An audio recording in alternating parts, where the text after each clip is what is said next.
온 교회에 새 생명 탄생의 기쁨을 주신 주님을 찬양합니다.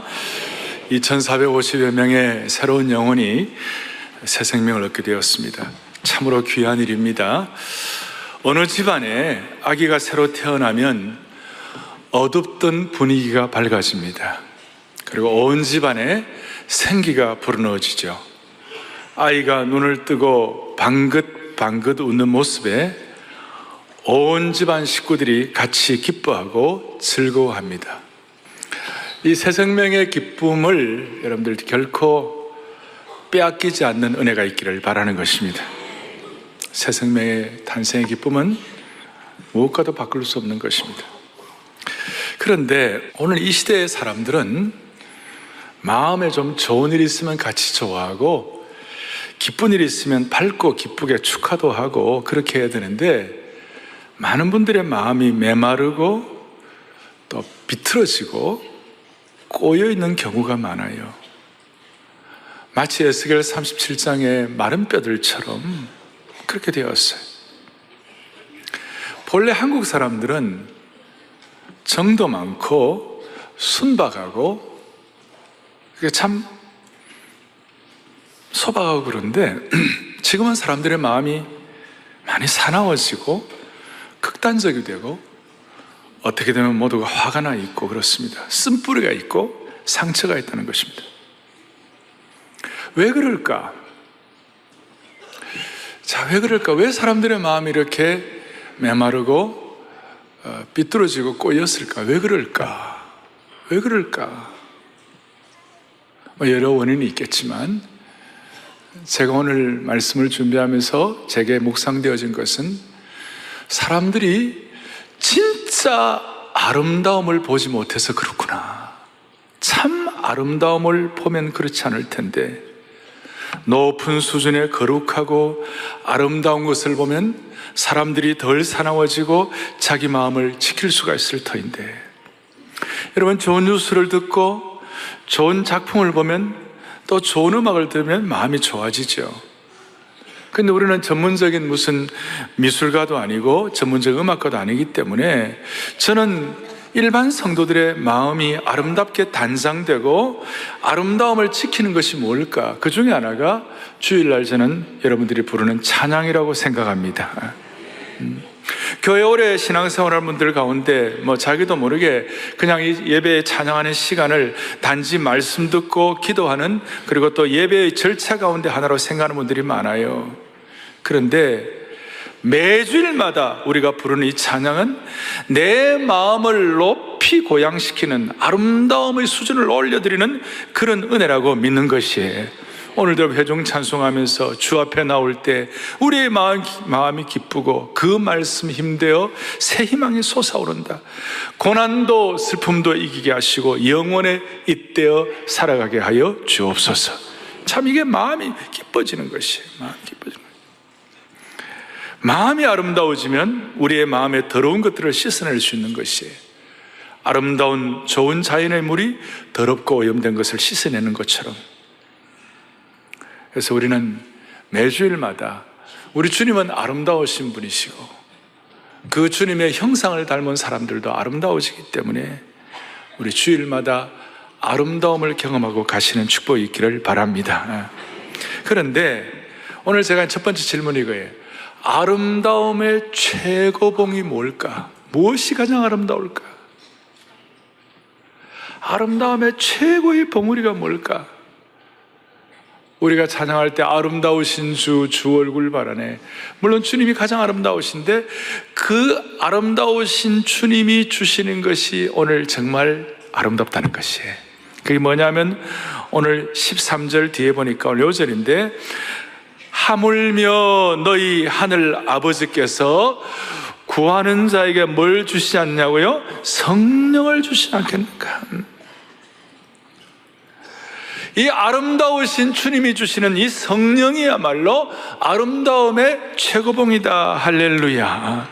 그러니까 이 성령을 선물로 받고 성령으로 충만해지고 성령으로 지배를 받으면 우리가 너무나 아름다워지고 비틀어지고 메마르고 꼬인 것들이 회복될 줄로 믿습니다.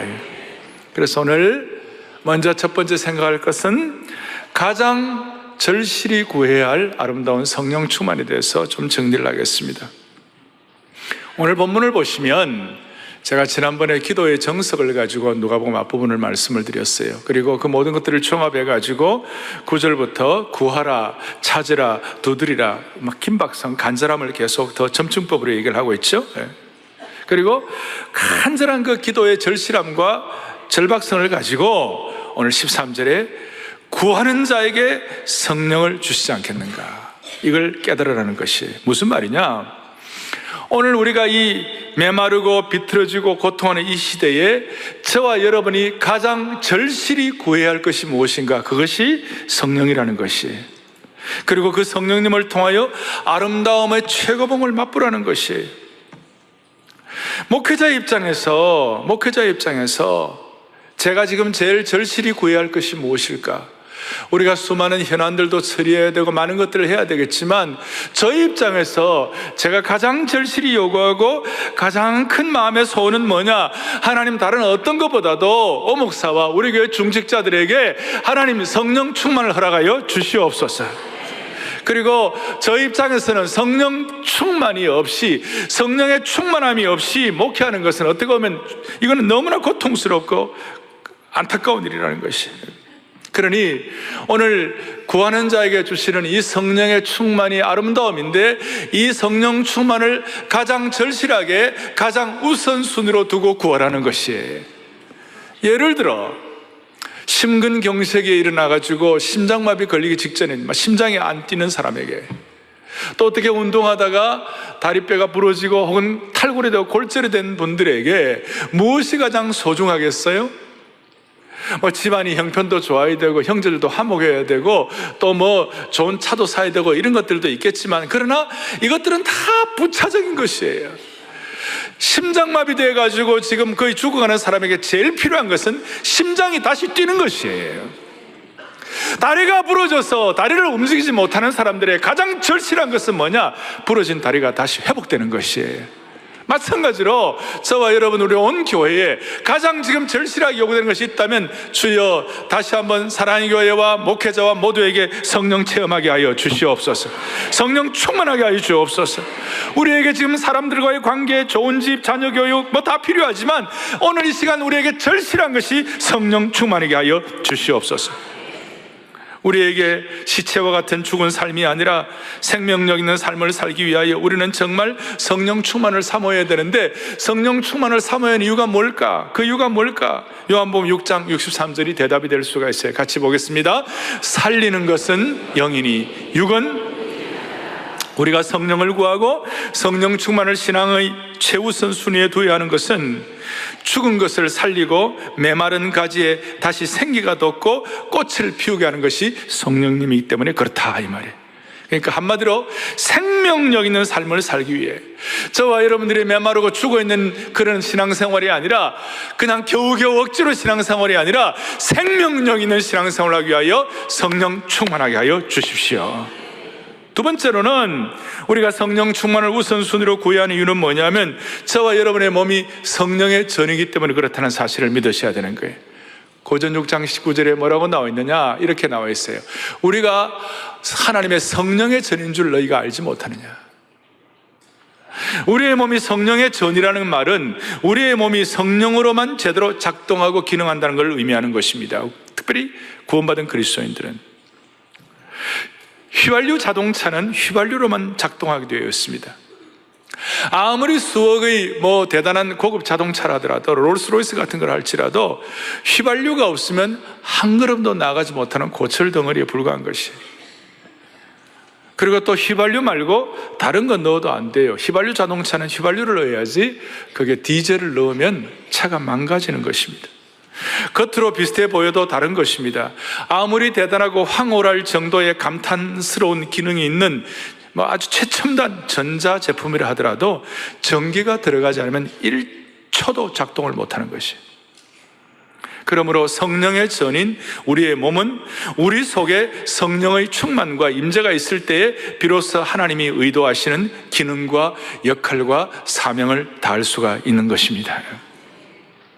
자, 이런 말씀드리면 나는 그거 그렇게 쉽게 동의할 수 없어, 이렇게 여러분들이 동의가 안 되더라도 할 수 없어요. 우리가 태생적으로 그렇게 돼 있어요.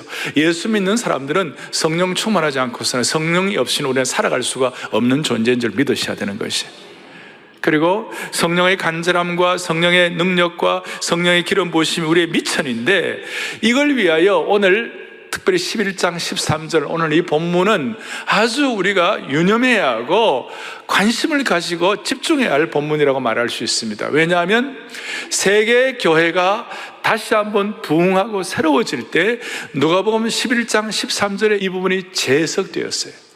전에는 그냥 기도하고, 그냥 우리가 기도하고 하나님이 주시는 기도의 응답이다, 이 정도로 생각했는데, 오늘은 그 정도가 아니라 누가복음 11장 13절은 거기 뒤에 다시 한번 보시면, 하물며 너희 하늘 아버지께서 구하는 자에게 성령을 주시지 않겠는가.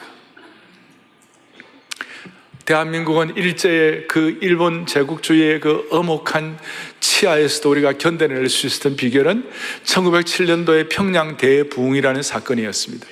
평양 대부흥의 역사가 일어나기 전에 원산 선교사 기도회를 했는데, 그때 원산에 있는 한국에 파송돼 한국에 와 있는 선교사님들이 모여 집회를 하는데, 누가복음 11장 13절 뒤에 구하는 자에게 성령을 주시지 않겠는가, 이것이 깊이 있게 와닿고 재해석돼 가지고 1907년도에 평양 대부흥의 역사가 일어났던 기초가 되었다, 우리가 교회사적으로 알고 있습니다. 특별히 미국이 세계적인 선교사들을 파송하고 미국이 막 새로워지고 19세기 말 20세기 초 이럴 때 막 했을 때 그 원천이 뭐였냐면, 제레미야 램파이어라는 평신도 한 분이 정오의 기도의 시간을 통하여 하나님께 기도함으로 말미암아 그것이 도화선이 되어서 큰 부흥이 일어났어요.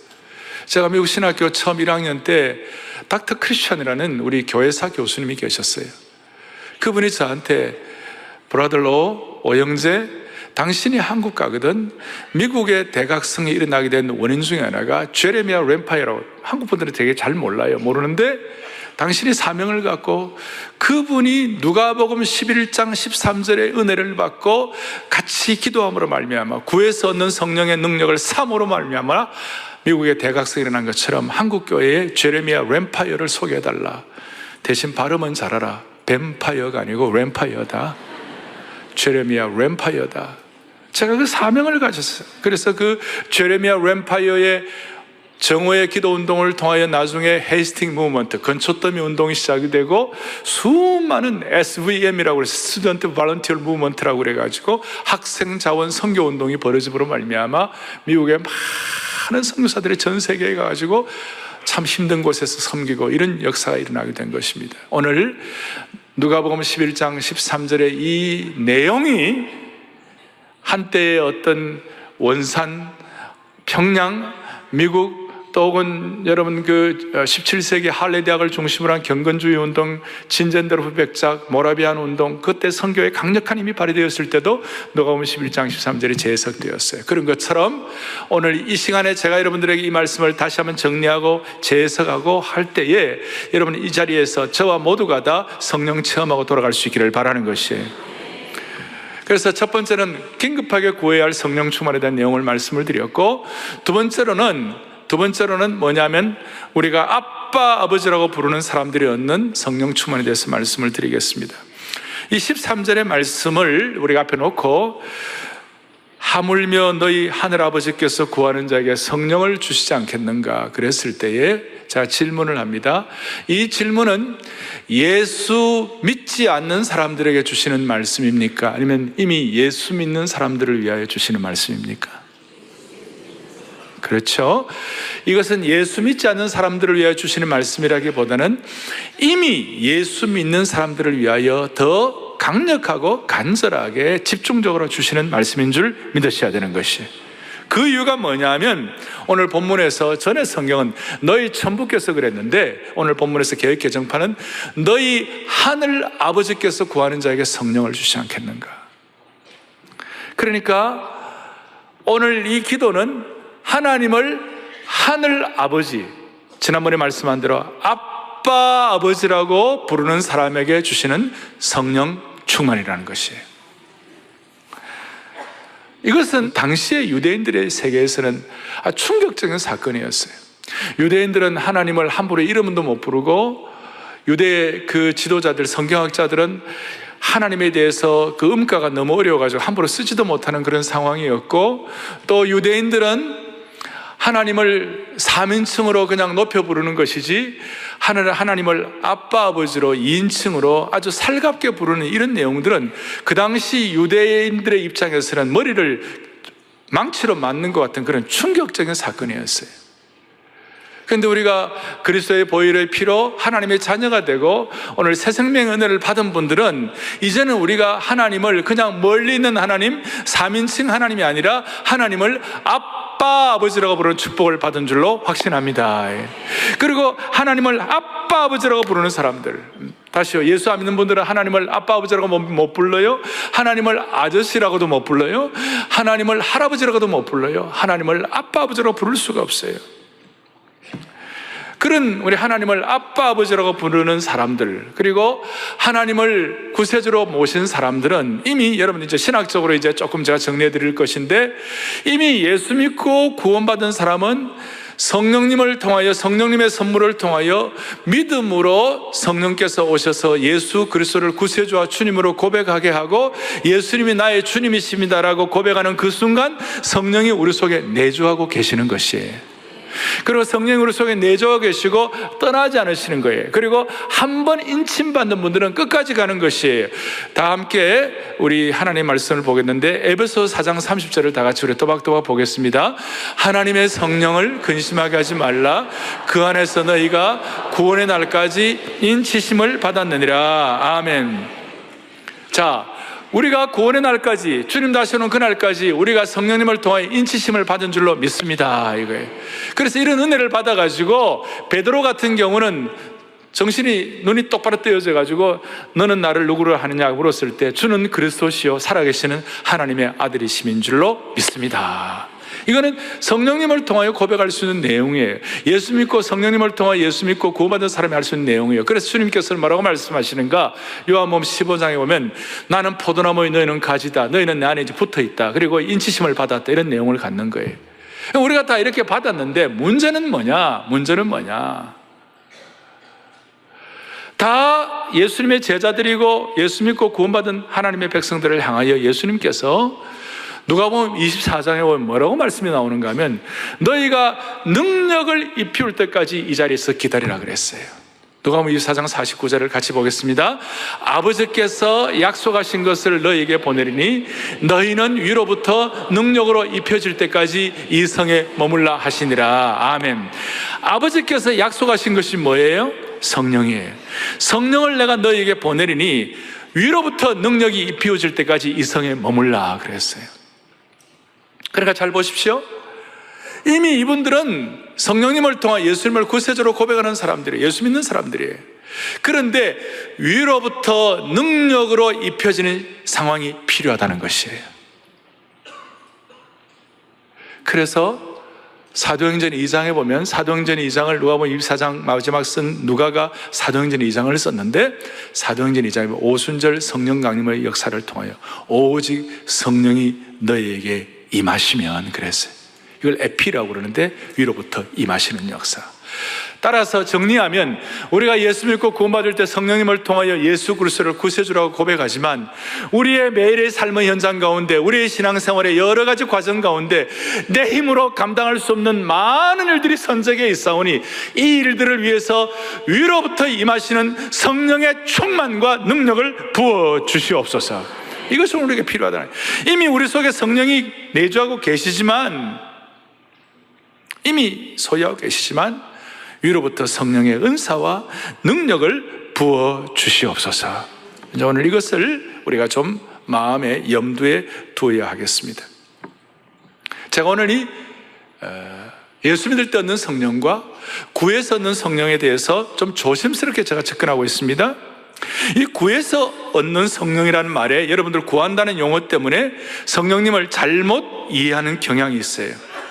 이것은 마치 성령 충만이 우리가 열심히 구하고 매달리면 무조건 받는 것처럼 그렇게 이해될 수가 있어요. 물론 간절히 구하는 과부의 기도처럼 매달려야 할 때가 있어요. 그러나 성령 충만의 경우는 구하고 매달리는 것 이상의 어떤 의미가 있어요. 성령 충만해서 구하고 매달린다는 것은 오히려 저와 여러분의 자신의 의지를 철저히 내려놓아야 한다는 뜻이에요. 그러니까 성령 충만을 위하여 구한다는 것은 주여 성령의 지배를 받게 하여 주옵소서, 이것이 키라는 것이에요. 성령의 지배를 받게 해 주십시오. 예를 들어 물에 빠진, 헤엄치지 못하는 물에 빠진 사람이 물에 빠져 죽기 직전에 누가 그걸 구하려고 그럴 때 그 물에 빠진 사람이 막 자기 살아나 보려고 아등바등 자기를 구하려는 사람들의 몸을 붙잡고 이러면 어떻게 잘 이렇게 구할 수가 없잖아요. 힘을 좀 빼고 난 다음에 그 사람이 아무것도 못하고 가만히 있고 이랬을 때 그 사람을 끌고 나올 수가 있는 거 아니겠어요? 마찬가지예요. 우리가 아직 포기하지 않고 있으면, 우리가 아직 포기하지 않는 것이 많이 있다면 성령의 도우심을 받기가 쉽지 않다는 거예요. 그러니까 성령의 충만을 위해서는 먼저 우리 자신의 의지를 버려야 한다는 것이, 물에 빠져 탈진한 사람이 자기 힘으로 할 수 없다는 것을 깨달을 때 도움을 받을 수 있듯이 우리도 우리의 의지에 힘 빼기 작업이 필요한 줄로 믿습니다. 그럴 때 성령의 도우심을 받는 거예요. 그러니까 우리의 몸에 힘 빼기 작업, 그 다음에 제가 자주 말씀드린 자아실현이 아니라 자기를 부인하는 역사, 성령의 지배를 받는 그 순간 성령께서 우리를 충만케 해주시는 것이에요. 그래서 성령 충만의 첫 번째 이슈는 지배의 문제예요. 지배의 문제. 자주 제가 말씀드리는 것처럼 그냥 적당히가 아니라 주여 우리를 100% 지배하여 주시옵소서. 따라서 오늘 저는 당신은 성령 충만한가, 혹은 왜 성령 충만하지 못한가 라고 묻기 전에 당신은 어떤 상황에서도 성령의 지배를 받을 준비가 되어 있는가, 성령 충만과 자신을 하나님께 철저히 굴복시키는 것은 동전의 양면과 같다는 것이에요. 따라서 사랑의 교회 모든 성도들은, 이 예배를 드리는 주의 백성들은, 저와 우리 모든 신실한 주의 종들은 주여 성령 충만을 위하여 성령의 지배를 받게 하여 주옵소서. 성령의 지배를 받게 하여 주옵소서. 우리의 질문은 성령 충만하게 하여 주옵소서에서 한 걸음 더 올라가가지고 주여 성령께서 우리를 지배하게 하여 주시옵시고 성령께서 우리를 소유하게 하여 주옵소서, 일부분이 아니라 온전히 우리를 소유하게 하여 주시옵소서. 그리고 이런 지배와 이런 성령의 통제와 성령의 충만은 우리가 평안하고 모든 것이 잘 될 때 받기보다는 우리가 정말 어떨 때 참 모든 것들이 쉽지 않고 어려움도 있고 이렇게 있을 때 우리가 그걸 가지고 간절히 나아갈 때 성령께서 우리를 지배하시고 충만케 하여 주시는 줄 믿으셔야 되는 것이, 제가 여러분들이 이 말씀이 실제적으로 와 닿도록 제가 좀 일례로 오늘 한 분의 얘기를 해드리도록 하겠습니다. 어떻게 보면 이 내용은 이분의 고백일 뿐만 아니라 수많은 신실한 종들의 고백이요, 저의 고백이라고도 말할 수 있습니다. 여러분 혹시 오스왈드 챔버스라고 그 신실한 주의 종의 이름을 아는지 모르겠어요. 오스왈드 챔버스라는 분은 주님은 나의 최고봉이라는 책을 쓴 분이에요. My Utmost for His Highest라는 책인데, 이 책을 비롯하여 수많은 신앙 서적을 남겨가지고 우리에게 선한 영향을 끼치신 분이에요. 주님은 나의 최고봉이라는 이 책은 미국 기독교의 설문지에서 100년 후에도 그리스도인의 책꽂이에 꽂혀 있을 책 1위를 차지했어요. 1위를. 전 세계 기독교 고전과 같은 책을 집필했던 이 목사님이에요. 그런데 이분도 한때는 신앙생활하는 가운데 일상에서 자주 메마르고 자신이 멍청해지고 패배하고 스스로에 대해서 환멸을 느끼고 절망과 악무가 패배감으로 이어진 시기가 있었다는 것입니다. 제가 이런 말씀을 더 구체적으로 안 드려도 여러분들도 어느 정도 이해가 될 거예요. 우리가 주님을 섬기지만 말씀을 공부하고 제자 훈련을 하고 또 나름 성경 지식도 있고 은혜도 다 아는데 뭔가 해결되지 않는 설명할 수 없는 갈급함을 느낄 때가 있을 거예요. 사역자들도 비슷해요. 겉으로는 다 괜찮은 것 같은데 뭔가 보이지 않는 갈급함이 있는 것이에요. 저희 교회 중직자들은 중직자대로, 주일학교 교사 순자님들, 말씀을 가지고 영혼을 섬기는 모든 분들 겉으로 아름답게 사역하지만 뭔가 말할 수 없는 무력감이 있고 채워지지 않는 부분을 경험할 때가 있지 않겠어요? 이런 분들에게는 오늘 오스왈 챔버스가 경험한 내용이 남의 얘기가 아닌 우리 얘기가 될 것이에요. 이 오스왈 챔버스 목사님은 100여 년 전에 찰스 하돈 스폴존 목사님의 설교를 듣고 회심을 했어요. 그리고 나중에 부르심을 받아 더누운 대학에서 신학을 공부하고 그 대학에서 교수 사역을 했어요. 그러나 영적으로 답답하고 절망 가운데 있었어요. 그 답답할 때에 당대 최고의 성령 충만한 신학자요 목회자요 설교가였던 F.B. 마이어라는 분이 있어요. 제가 한 번씩 인용해서 말씀드릴 때가 있었어요. F.B. 마이어라는 분이에요. 마이어예요. 이분이 더눈 대학에 와서 초청받아가지고 말씀 집회를 인도했어요. 그리고 F.B. 마이어가 그거 와가지고 말씀을 전할 때에 말씀 전한 본문이 오늘 누가복음 11장 13절이었어요. 그 설교를 들은 이 챔버스는 자신이 그리스도인이었지만 계속 패배하는 삶을 살았다는 것을 깨닫게 되었습니다. 그리고 그때 자신의 패배하는 삶의 상태를 이렇게 기록을 했습니다. 만약 기독교가 내가 지금 패배하는 모습, 이것이 전부라면 내가 믿는 기독교는 사기다. 다시요. 만약 기독교가 내가 패배하는 모습, 이것이 전부라면 내가 믿는 기독교는 사기다. 그리고 마이어 박사가 누가복음 11장 13절, 너희가 악할지라도 좋은 것을 자식에게 줄 줄 알거든. 하물며 하늘 아버지께서 너희 구하는 자에게 성령을 주지 않겠는가. 이 말씀을 강력하게 선포할 때 오스왈 챔버스가 그 순간 자신의 마음을 꽉 잡는 어떤 힘을 느꼈다는 것이에요. 오늘 이 순간 저와 여러분들도 이 말씀을 통하여 여러분들을 꽉 잡는 뭔가를 느끼기를 바라는 것이에요. 마이어가 너희 하늘아버지께서 구하는 자에게 성령을 주지 않겠는가 이렇게 말씀을 선포할 때 오스왈 챔버스의 마음속에 짧지만 강렬한 순간이 있었고 영적 긴장이 있었고 마침내 이렇게 반응했습니다. 주님 맞습니다. 저는 지금 성령님을 무엇보다도 가장 간절히 구합니다. 동시에 제가 믿음으로 성령 충만의 능력을 받습니다. 이랬습니다. 주님 맞습니다. 저는 이 시간 누구보다도 간절히 성령 충만을 간구합니다. 그리고 제가 믿음으로 성령의 능력을 받기를 원합니다. 그 순간 구하여 얻는 성령 충만의 역사, 오직 성령이 내게 임하시면 권능을 받는 역사, 그 말씀이 갑자기 떠오르면서 구해서 얻는 성령 충만의 능력을 받기만 하면 되겠구나, 이 깨달음을 가지고 섬광처럼 성령의 권능을 자신에게 주어졌음을 직감적으로 느끼게 된 것입니다. 마음을 꽉 잡는 힘을 느꼈다고 고백한 것입니다. 그로부터 5년이 지난 후에 그날 자신에게 무슨 일이 벌어졌는지 이렇게 고백했습니다. 누가복음 11장 13절, 이전에 내 삶은 예수 믿어도 지옥 같았다면 그 이유는 천국 같은 삶이 변화되었다. 특히 내 가슴의 아픔과 말라 비틀어진 것들이 지금은 넘치는 하나님의 사랑으로 채워졌다. 오늘 이런 오스왈 챔버스의 변화와 경험들이 우리에게 재현되었으면 좋겠습니다.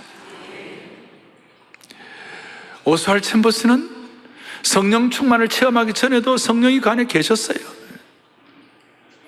그런데 너무나 핍절하고 너무나 안타깝고 너무나 패배하는 삶이 고통스러워가지고 그의 인생의 주도권을 성령께 내어드리고 11장 13절을 그대로 받아들일 때에 이와 같은 충만과 능력의 역사가 일어나게 된 것입니다. 그 이후로 오스왈 챔버스는 변죽 울리는 신앙의 가장자리에서 성령 충만이 넘치는 중심 자리로 걸어 들어갔습니다. 얕은 물가에서 헤매지 아니하고 은혜의 폭포수로 들어가게 된 것입니다. 저 자신도 성령 충만이 되어서 신학적으로 설명하고 이해하는 수준에서 제가 누가복음 11장 13절의 말씀을 깨닫고 R.A. 토레이 원장님 강원도 예수원에 그걸 깨닫고 제가 떼굴떼굴 굴렀어요. 성령 충만의 현장을 경험하게 해달라고. 그 시간 이후로 많은 것들이 깨어졌고 한계를 깨뜨려 가는 곳마다 하나님의 놀라운 은혜를 체험할 수 있는 역사가 일어나게 되었습니다. 사랑하는 교우들이여, 어떤 의미에서 핍절함과 궁핍함과 절실함은 성령 충만을 여는 키가 될 수 있는 것을 믿으시기 바랍니다. 그래서 오스왈드 챔버스는 인간이 궁핍의 문을 통해 하나님 나라에 들어간다는 사실을 깨닫는다면 그것은 하나님으로부터 받는 최고의 축복이 될 것이다 그랬어요. 때로는 우리의 호주머니가 텅 비어 있고 손에 아무것도 쥘 수 없는 궁핍한 상태가 있는데 이것이 예수님께로 가는 지름길이 될 수가 있습니다. 너희 목마른 자는 나오라. 누구든지 목마르거든 내게로 와서 성령의 생수를 마시라. 오늘 이 목마른 자의 대열에 우리가 참여할 수 있기를 원합니다.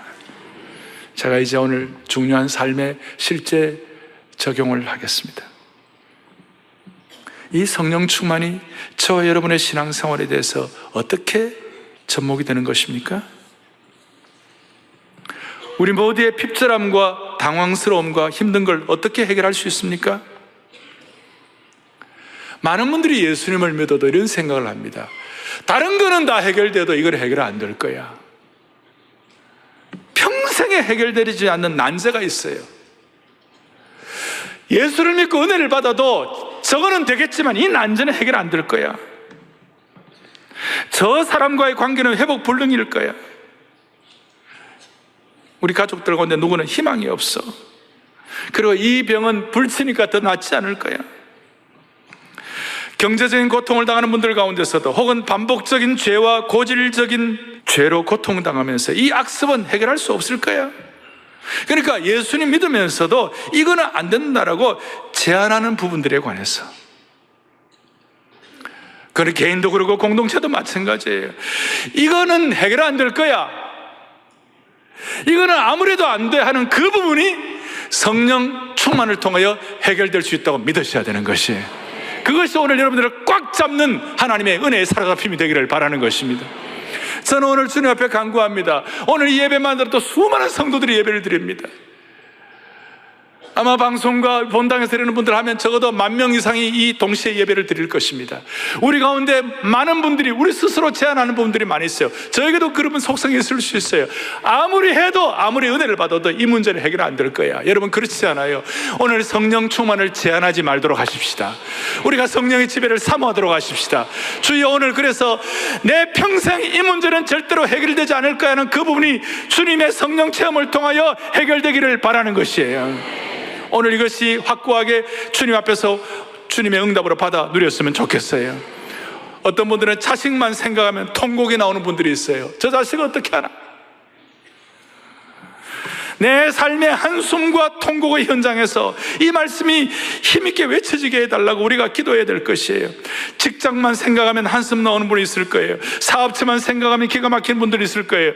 나라만 생각하면 답답하게 짝이 없는 분들이 있을 거예요. 이 시간 우리가 순수하고 소박하고 간절하게 주여 우리의 마음을 꽉 사로잡아 주셔서 성령 충만을 통하여 이 많은 난제들이 해결되게 하여 주시기를 원합니다. 간절하게 소망하시, 간절하게. 그럴 때 우리에게는 소망이 있는 줄로 믿으셔야 되는 것이. 여러분, 우리가 아무리 어렵다 하더라도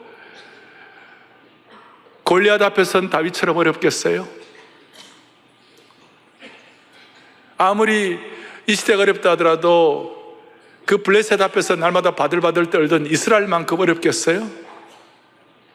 근데 이스라엘을 살리고 죽는 것은 딱 하나 차이였어요. 사무엘상 16장 13절에 이런 내용이 나와 있어요. 다윗에게 같이 보죠. 사무엘이 기름 뿔병을 가져다가 그의 형제 중에서 그에게 부었더니 이날 이후로 다윗이 여호와의 영에게 크게 감동되니라. 아멘. 다윗이 여호와의 영에게 크게 감동되었다 그랬어요. 성령의 감동이 되었다고 그랬어요. 우리 지금 4차 산업혁명 시대 앞으로 어떻게 될까? 어른들 어떻게 될까? 궁금하신데요. AI 시대라고 그래. 영적으로 AI는 뭐냐? Anointed Inspiration. 성령의 기름 부으심. 우리는 AI 그러면 인공지능이 아니라 성령의 기름 부으심인 줄 믿으셔야 되는 것이에요. 이거 하나 차이가 다윗을 다윗되게 한 것이고, 바로 이어서 14절에 보면 뭐라고 나와 있느냐? 여호와의 영이 사울에게서 떠나가고 여호와께서 부르시는 악령이 그를 번뇌하게 한지라. 딱 하나 차이에요. 성령의 역사로, 성령의 체험, 성령의 충만으로 채워졌느냐 아니냐, 그거 차이가 되는 것이에요. 오늘 우리 모두에게는 성령님을 통한 초자연적인 삶을 어떻게 해도 해결이 안 된다는 그 부분들이 해결될 수 있는 축복을 주시기를 바랍니다.